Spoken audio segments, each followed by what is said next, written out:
Good afternoon, everyone. Today we're going to be working on the backhoe. It is getting closer to the end of our time where we can burn without being too worried about forest fires. So we have some tree clearing to do this weekend. To do that, we need to get the backhoe ready for it. It's getting a little warmer out, so I need to replace the sending unit of the engine coolant temperature so that I can actually see the coolant temperature in the cab. That's going to be important because before this it was cool enough, I wasn't too concerned and I wasn't working it very hard, but now that it's getting warmer out, I want to be able to watch that. We also have to put a tube in the front tire of the backhoe. It actually wasn't the one that went flat before, but it's the other side now. So I have two tubes. We'll get two tires ready to go. One is a spare and one that has to go on. So maybe a whole bunch of other little things too. So let's get started. The first thing we're going to do here is replace this temperature sending unit. It's got a aftermarket replacement. We'll just throw that one in. So unfortunately we're probably going to make a big mess doing this because there's coolant in it. So I'm going to have to be fast on the swap. I think I need to take that bracket off first.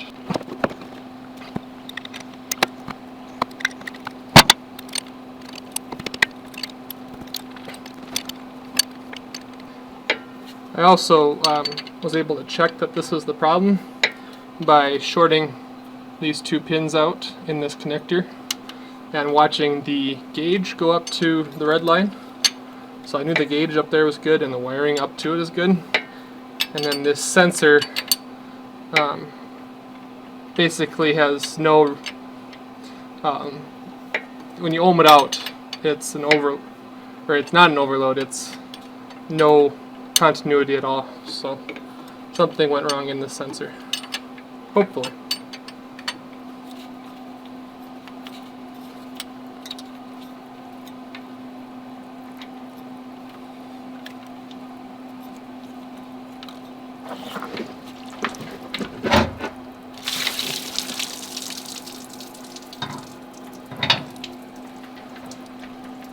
That was more messy than I thought, but could have been way worse.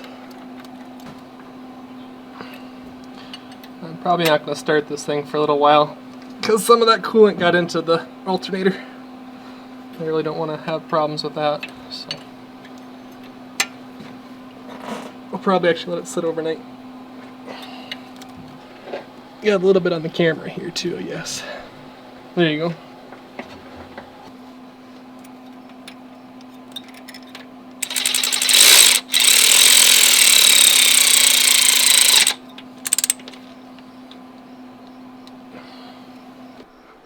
There we go, one problem solved. I did check, I turned the key on, and the gauge looks like it's coming to life. Of course it's not hot right now, so it stays at like the 120-degree temperature threshold. But at least the gauge jumped this time. Instead, normally it just doesn't do anything. So I think we got it solved. I'll let you know if it doesn't work. What is this? So we're busy clearing. Oh! And then, look it! Ooh, Tree stand, huh? Tree stand. I don't know if I would trust that.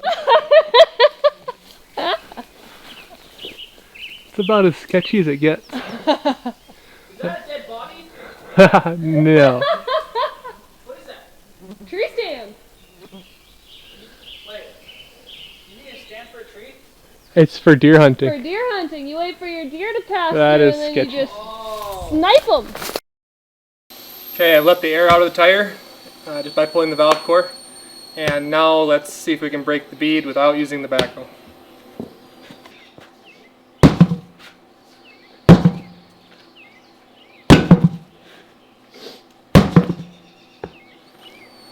There's a special sledgehammer that has a sharper point that you can hit right along the edge.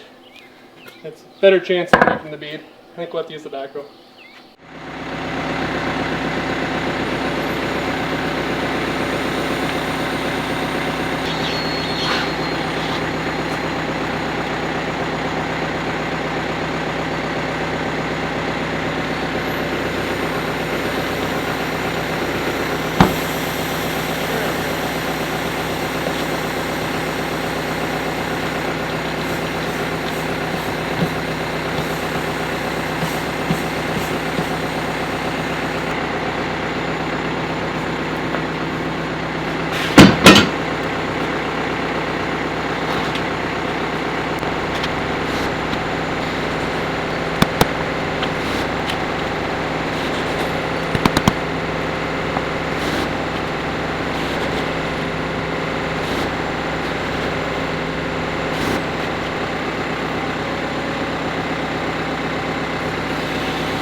That was a struggle.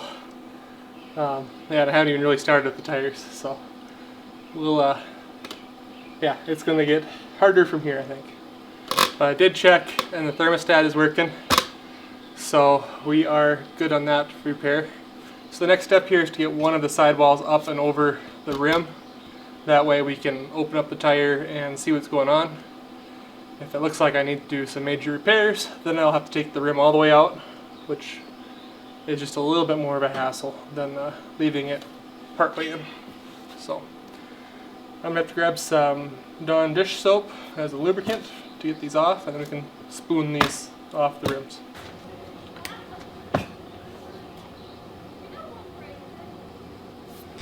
So dish soap is a great lubricant for tires. The only downside that I have found is when you're hot and sweaty and working with it, you end up getting it on your hands, and then you wipe your face and you get soap in your eyes.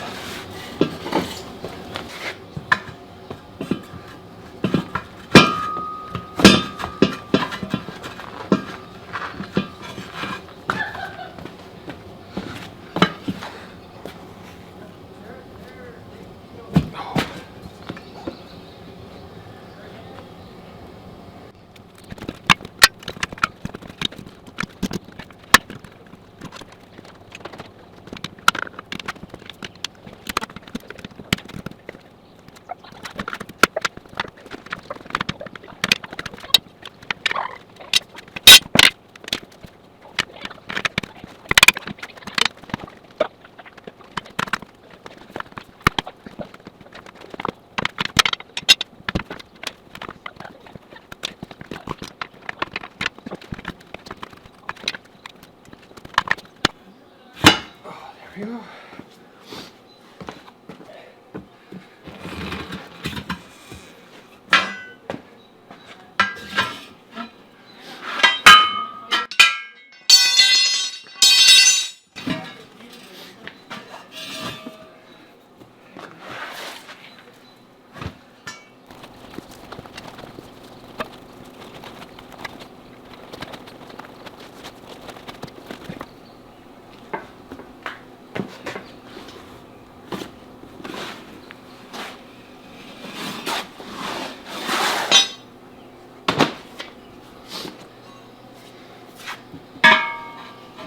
I don't know if I'm going to regret this or not, but I'm going to try to get this rim off. Probably adding more work to myself.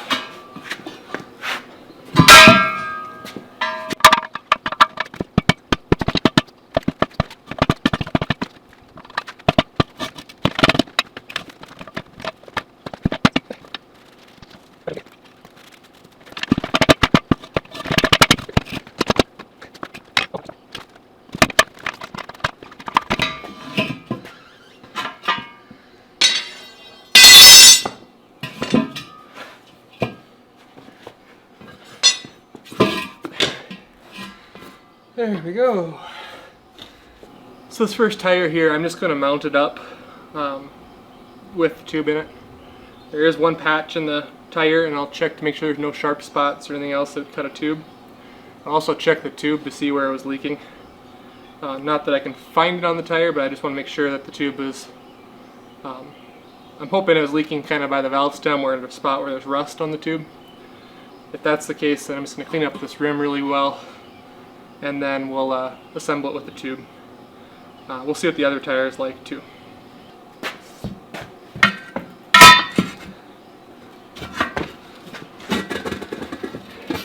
Always easier to do something the second time. Doing tires isn't easy, but it saves you a lot of money. So yeah, we'll probably tomorrow when there's good light and more energy, I'll go through and check, see what's actually leaking. Yeah, we'll pick this up tomorrow. See you then. So it looks like just one little pinhole in this tire. So I need to find some damage. Of course I don't have the, I should have marked where the valve stem came out on the, so to keep the rim clocked to the tire, so I could find it a little easier, but it's on the side of the tire that's against, or with the valve stem hole in the rim.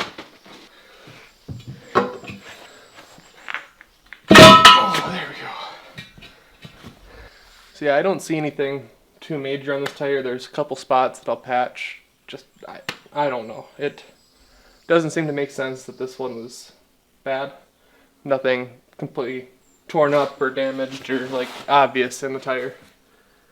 But we'll patch those, we'll put the inner tubes in, and if they don't work, then I can always go tubeless with some slime. I kind of like that way better anyway. Tubes seem like just another thing that can go wrong. But yeah, let's patch those couple little holes, or the couple, it's like one spot that has a little bit of rubber sticking up and then one spot that it's just a little deformed. So I don't see anything in the tire. I don't see any reason why it should have been leaking. It's not really a bad leak, it's just kind of torn on the tire tube. And maybe it was just that I got it low enough pressure in the tire because it had a slow leak somewhere that it eventually just got low enough where I was running around and got a rock pushed up and it pinched the tube or something like that too. So these tires take a lot of abuse because they take all the weight when you're moving material around. So yeah, let's get these two little things patched and then we'll put the tube together and get this tire mounted. So you just use this tool to rough up the inside wall of the tire, basically get it down to bare clean rubber, and then we'll use a solvent cement thing and we'll put the patch on here. So it's fairly simple. I might watch one more YouTube video just to refresh myself, but we used to do these when I worked in construction.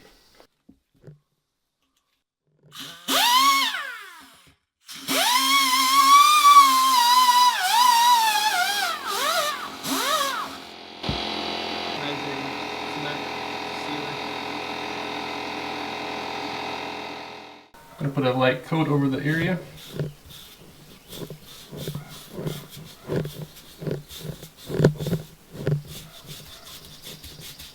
We'll wait for this to dry and then we'll put a patch on. So I've tried to wait for the cement to dry, put our patch on the spot, use the roller.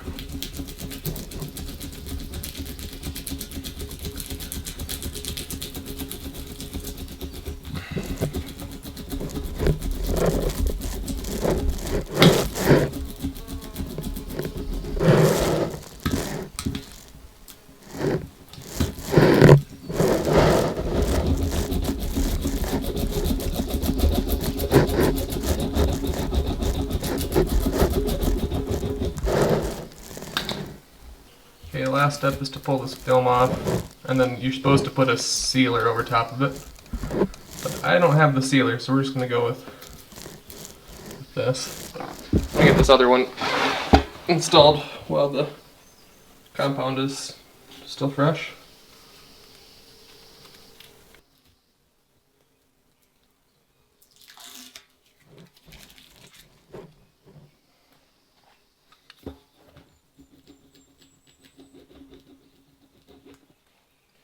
There are also a few rust spots on the edge of the rim, so we're going to take those out too.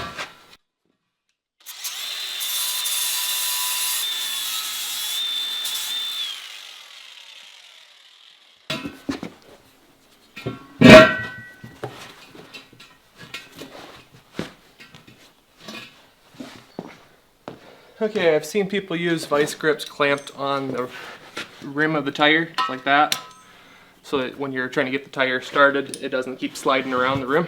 So we're going to try that trick. Ouch. Okay.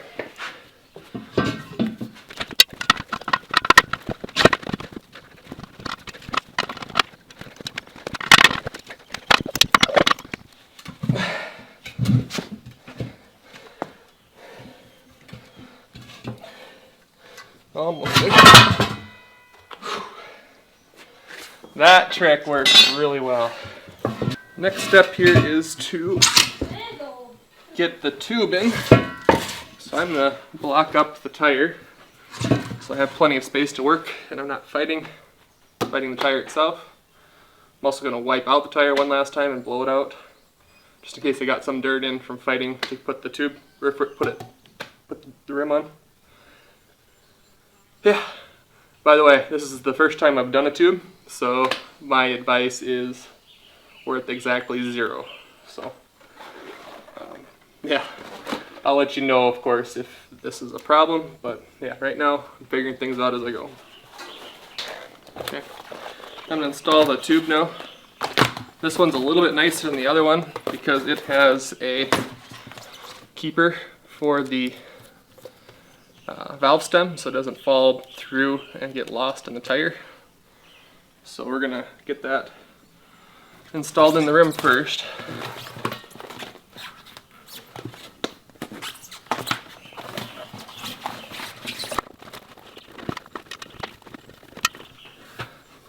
Okay, I have the tube laying really nice and flat on the inside there.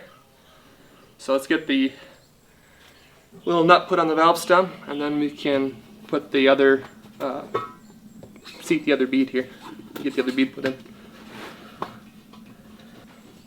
Next step is I'm going to squirt a bunch of baby powder down in the tire, and that is so that the tire inner tube doesn't stick to the tire itself, especially with all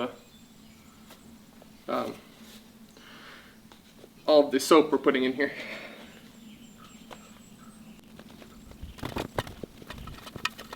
Okay, not sure exactly how much I need, but I just put quite a bit in.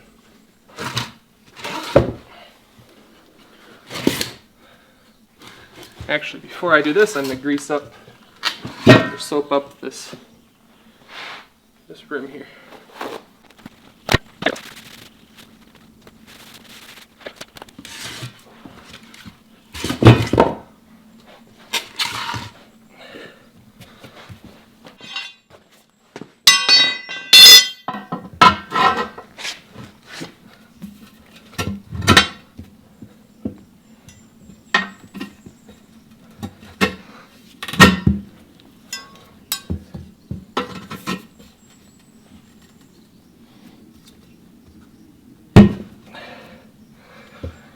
My goal is not to hit that tube at all and break that tube.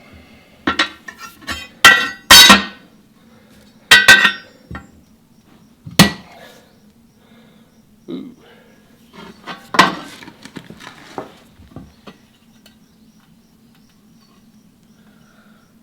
Okay. That's probably not the smartest way to do that. So I probably should have ended by the valve stem. So let this pop up, I guess. We'll start over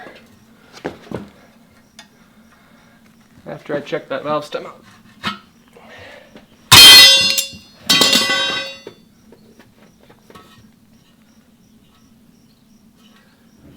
Okay, well hopefully that's still good.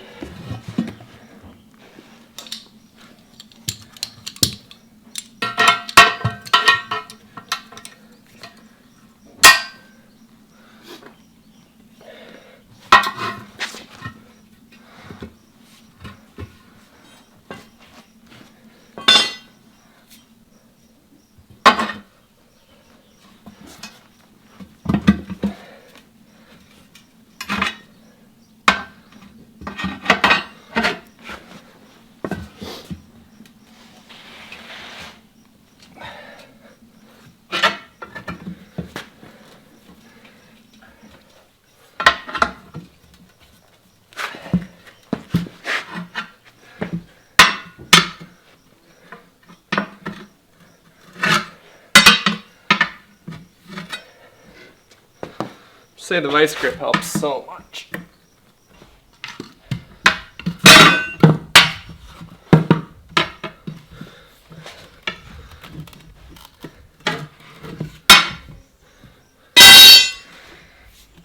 There we go.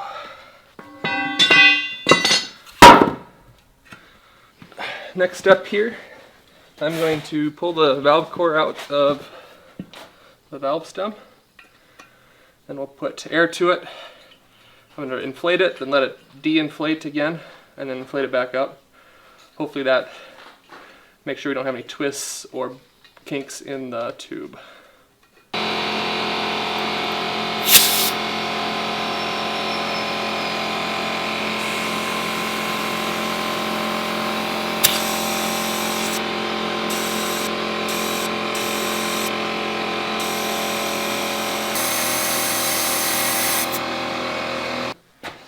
So I finally figured it out. So I don't have an air chuck right now, I can't find it. But I had the air hose from our DC 12 volt compressor that we've been using, but it had the wrong end. But my bus union connection, so I can air up the bus, works for an adapter. So we can actually air up with a chuck now. That's gonna be great.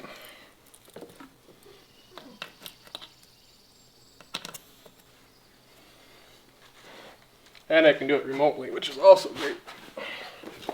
I'm not leaning over the tire.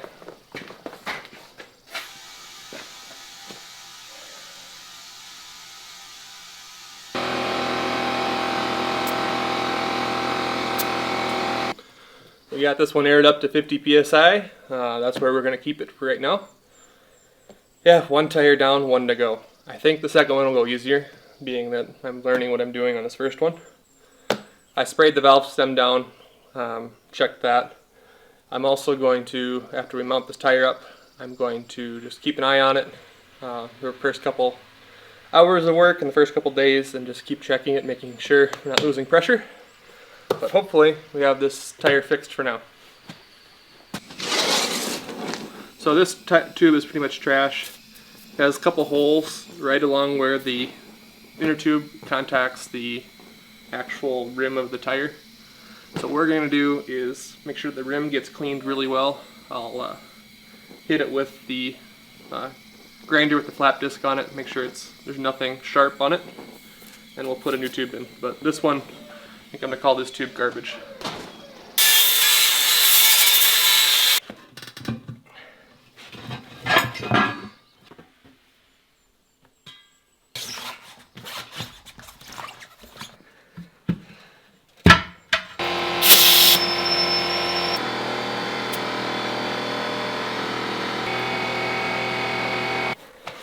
Oh yeah, that's the second tire done. I bet if I had taken these to a tire shop, it would have taken a couple days and it would have cost a couple $100. So buying the tools for I think $50 and some of the patches, and then each of the inner tubes I think was $35 or $40. So yeah, I think that was money well spent. I have my tires remounted. This one will just be a spare and it'll sit off to the side. So the whole time that we were working on these tires, I had the first inner tube just still aired up, sitting off to the side. Well, I was going to patch it, but I just decided not to worry about it today. But it's kind of funny, just about, I'd say an hour and a half, 2 hours later, the inner tube is still just fine. The leak is only when you push on it, like or squeeze or do something. Yeah, it's a very intermittent leak. So yeah, I think it was just a crush leak on that tire. So I think when we put this back on the rim, or mount it back up on the backbone and start using it, we won't have any problems. Next step is to fix that stud. Hopefully the Loctite permanent lock has set up and you can just impact off this lug nut. I will heat it up really good, quench it with some oil, try to get the oil to suck up in the threads, and we'll try to impact it off. So let's do that now.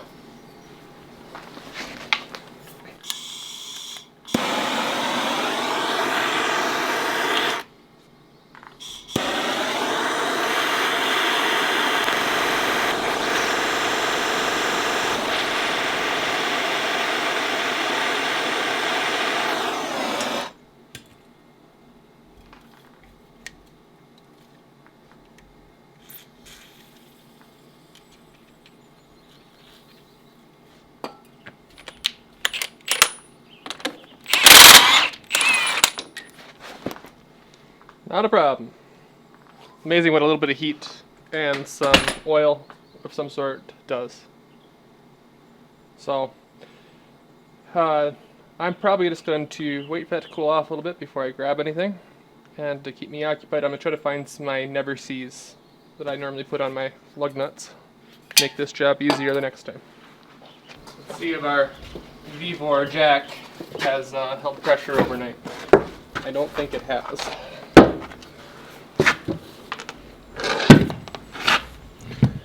That'll be a no.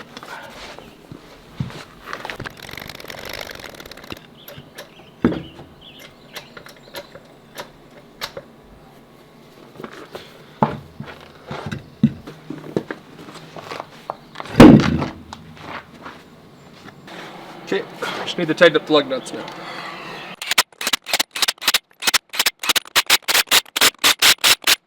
Okay, we're done with the repairs for now. There'll always be something, but I think I'm going to get this thing fired up and get it put to work now. We have a lot of trees to burn. If you've made it to this point in the video, I thank you so much. The best way to support us, if you want to do so, is just to hit that like button. It really helps out the channel. If you want to support us in a more direct way, we do have YouTube channel memberships available. I want to thank you guys all for watching, and I'll catch you in the next video.